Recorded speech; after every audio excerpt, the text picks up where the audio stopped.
the side lying position, this is your lateral position. Okay, lateral or side lying position. We have two sides, the right and the left. So whatever is that side of the body that is in contact with the bed, that is the right side. Okay, for example, right lateral position, it's the right side of the body that's in contact with the bed. Left lateral or left side lying position, it's the left side of the body that is in contact with the bed. The patient is facing the left side. Clear? Okay, so the client lies on one side of the body, flexing the top hip and knee and placing this leg in front of the body, creates a wider triangular base. This one, if you can see this. And base of support and achieves greater stability. So here, if you are alone, you can do it by yourself, but again, you have to estimate the size of the patient and all that. Okay, let's assume that this patient is light, okay, it's not that heavy, and I am alone, I cannot ask for help from anybody else. So I will do the procedure by myself. So first, you have to move the patient to the side opposite where you are going to turn them. Okay? Again, if I have to turn the patient to the left side, I will have to move them first to the right side. So that when I turn them later on, I have enough space. And the patient will not fall off the bed. And vice versa. If I have to put the patient on the right lateral position, I have to move the patient to the left side first. Okay, to give enough space on the right side. Okay, now, I decide to put the patient on the left lateral position. So the first thing, I will move the patient. So look at my position here. Okay, so whichever is the one closer to the bed, you can, either the right or the left, you can move it at the back. Okay, so that you have a wide base of support. Okay, now when you insert, there are areas where you can insert your hand. The back of the knee, the back of the neck, okay, the back of the abdomen, the lumbar area. Okay, this one is a free space, so you can easily glide your fingers, your hands. Okay, and even here in the popliteal area, back of the knee. Okay, and then you slowly turn your hand like this. Okay. Now, first, I'll move the upper limb. Yes, thank you, Dr. Jancy. First position. Okay. This is your entire screen from here. Cross the arms of the patient. Okay, across the chest like this. And the legs also. There. Okay, because I'm going to move them later on, move him in the left side. So the right over left. Okay. Now I'm going to insert my hand at the back of the patient's neck. Okay. My grasp is here, supporting the shoulder. Okay. Then another one. Patient's hip. Then in 1, 2, 3, I will move the patient. Okay. There are students. Please, this is a patient. Do not hold the patient like this. Okay, always support the patient's head. Then next, move to the lower extremity. I'll insert my, okay, then 1, 2, 3. Okay, I'll keep the side rails up. And then move to the other side.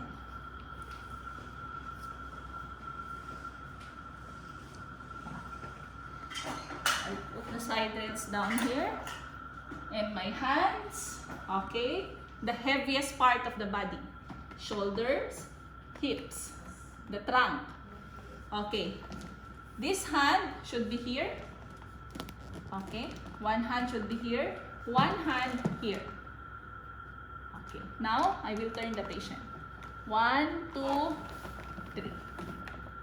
Okay, I'll ask for assistance. Can I ask for the video? Between your mobile stop that.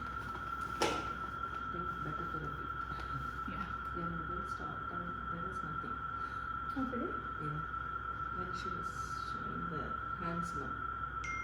No, it's not there. It is an internet problem. Why do you want? It is not displayed.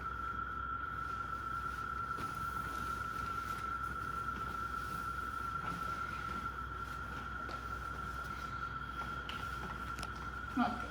So is it there now? No, not yet.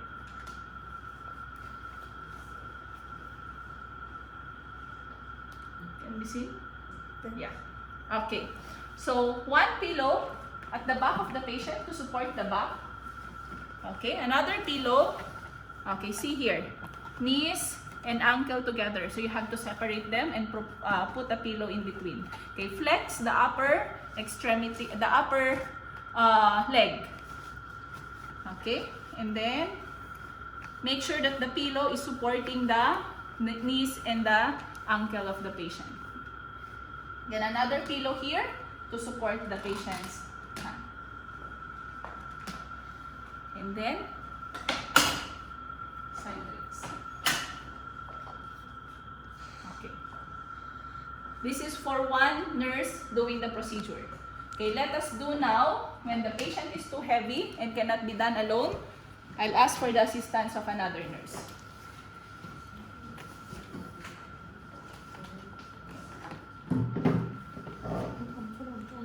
Isa pa, turn to the left. Yeah. This time, I will move the patient to the right side. Okay? So, I will ask the assistance of Dr. Jancy.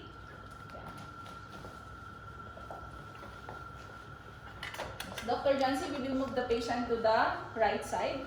So, let's move him first to the left. First, hands. Hands. Wait, I'm rejoining. Yeah, there is some problem in between it and That's okay.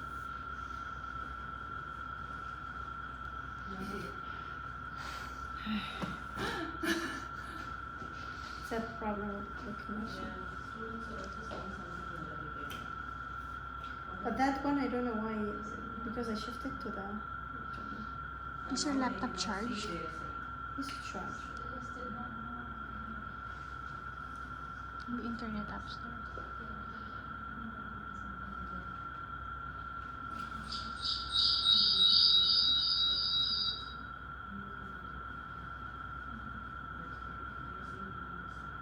Now here. Now it's clear. Yeah. Okay. Just tell them we are repeating. Yeah, we are going to repeat the procedure. This is lateral position. They're saying it's not clear. Okay, lateral position, we have to move the patient. This time, a while ago, I demonstrated left lateral position. This time, I will do right lateral position with the assistance of another nurse. Okay, so Dr. Jancy will help me. First, the hands of the patient, you have to put them across the chest and the extremity, lower extremity, one on top of the other. Okay, so insert your position again. Okay, 1, 2, 3. Yes. Okay, and then Dr. Jancy will move to the other side. Yes.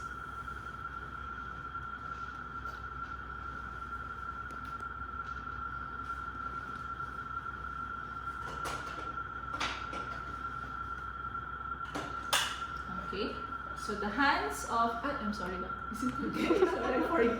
Okay, so 1, 2. Keep it like this. Yes. She will concentrate on the legs also. Yes, okay.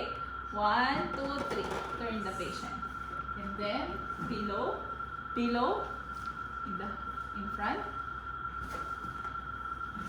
Pillow at the back of the patient. Where is it now?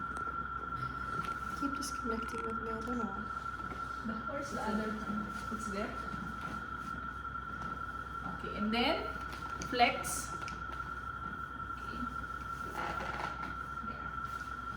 And then side legs. Okay, this is the lateral position. Any questions so far? Clarification on where are you holding Miss Cherry and Dr. Jancy while you are turning the patient? Where? Which side of the body are you holding? They're asking. In when turning? Yes. Okay, in turning the patient, okay. So one nurse will hold on the shoulder and the hips. The other one can do at the back and the lower. Yeah. She is only facilitating from here. Yes. It's me who's turning the patient. So it's Dr. Jancy who's pulling the patient. Yes. Question so far? They're Another writing one, Doctor? Arabic. They are writing in Arabic. Yeah, that's why I'm not able to read it. It's there.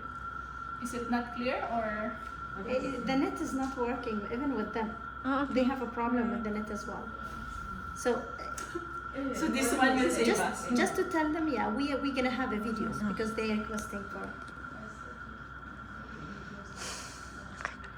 Okay? It's not clear.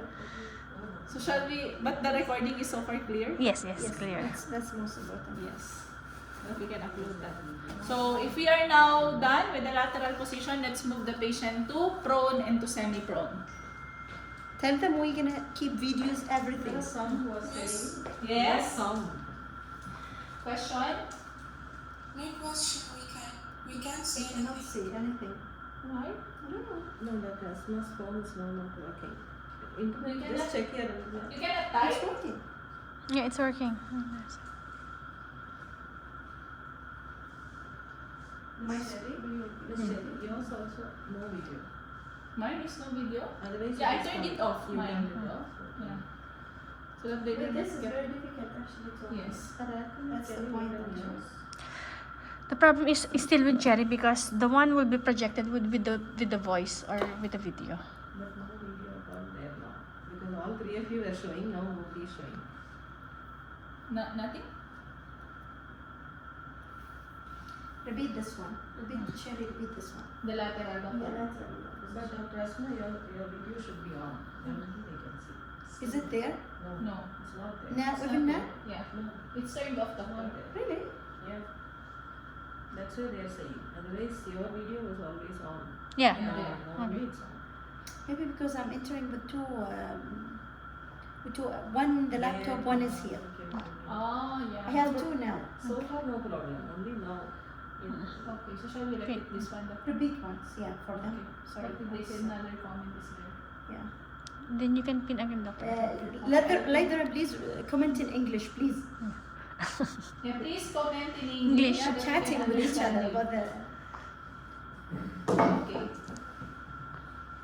Tell them we're gonna repeat it once. Yes. Okay, now we will repeat the lateral position. Yeah. Okay, so I'll stay here, Dr. Jancy. Let me write for them to bend my. Sheet and show. Okay, yeah, sure. Yes. Just. It's also- Yeah, Wait, because they might. It's already confusing enough that they are online. It's difficult. These messages are lot of. Anyway, we will use that later in moving the patient. Okay, so again, now this time we'll move the patient to the. now make sure that my screen is clearly clear there. Yeah, now it's there. Okay, we'll move the patient to the left lateral position. Okay, left lateral position. So we have first to move the patient to the right side. Okay, first thing, cross the arms of the patient. Put it across the chest. Okay, the limb, lower limb. Okay, and then this one is moving by itself.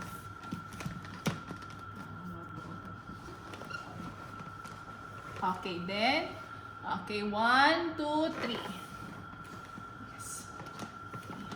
Miss Jerry's hands is at the upper extremities while Dr. Jancy is in the lower Extremities, yes. Upper, I'm carrying the upper part. Dr. Jancy is carrying the lower part. Okay, now this one is still here. With the head of the patient, one limb, okay, is here.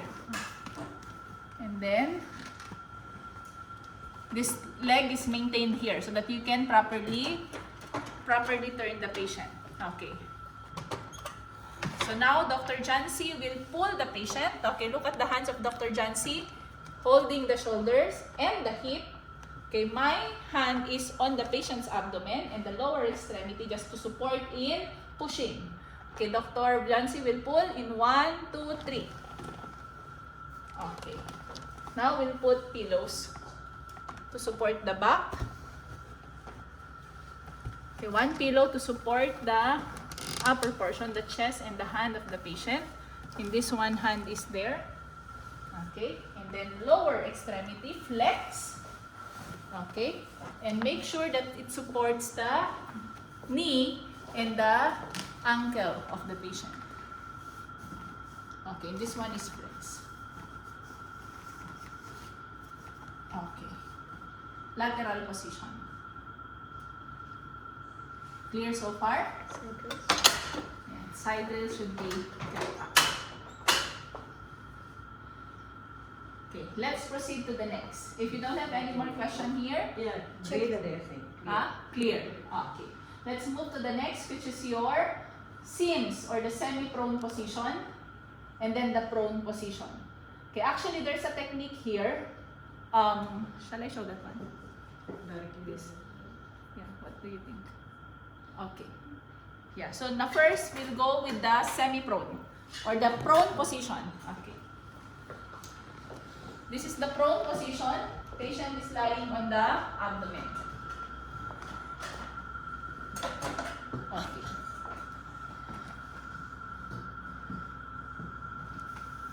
In the prone position. Okay, so you just have to turn the patient to the prone. This is a very rare position for the patient.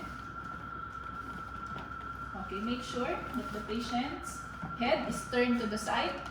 Okay,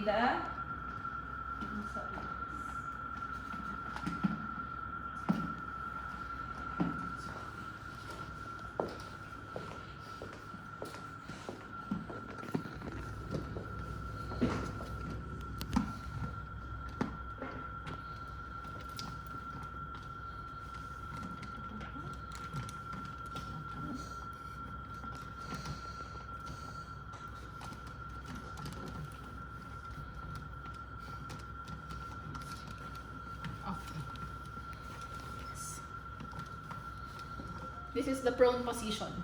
Okay, in what procedures do we keep the patient on prone? Usually for patients, especially pediatric patients, after tonsillectomy surgeries, okay, to drain the secretions of the patient.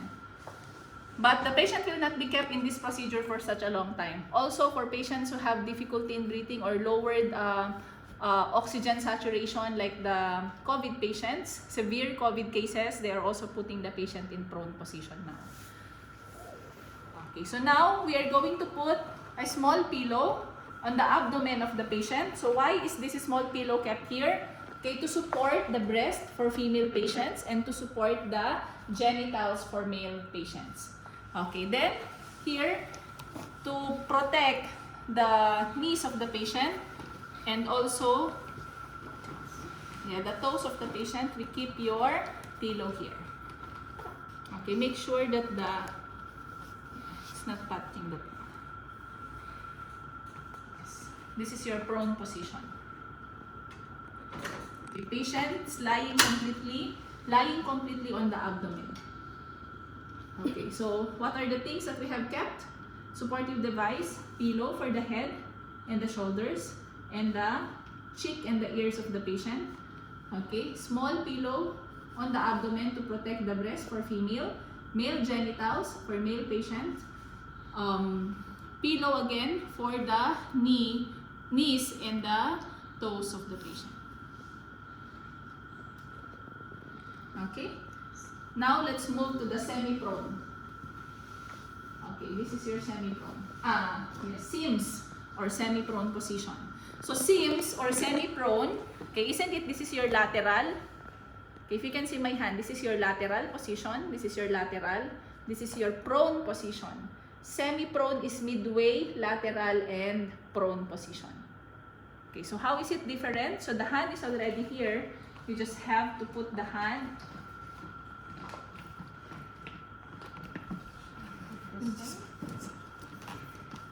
okay, one side there, okay, and okay, this one it's more flex. So see, it's more flex than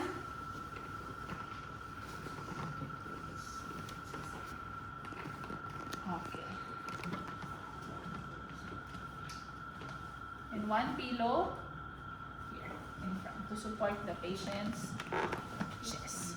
This one's not moving. This one should be like this. Yeah, on the pillow.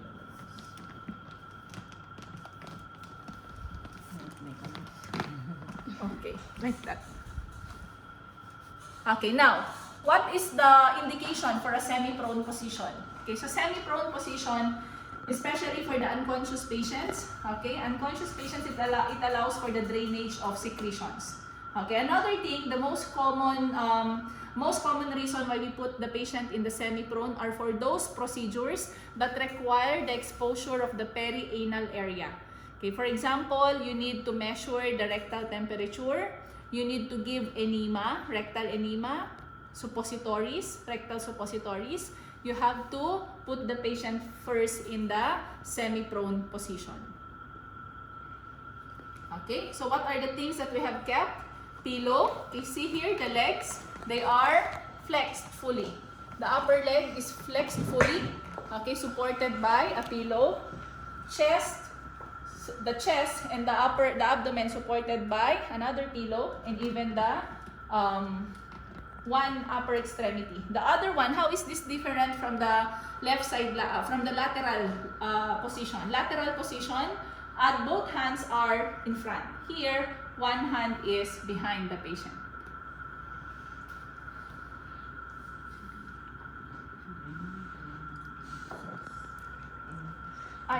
Yes.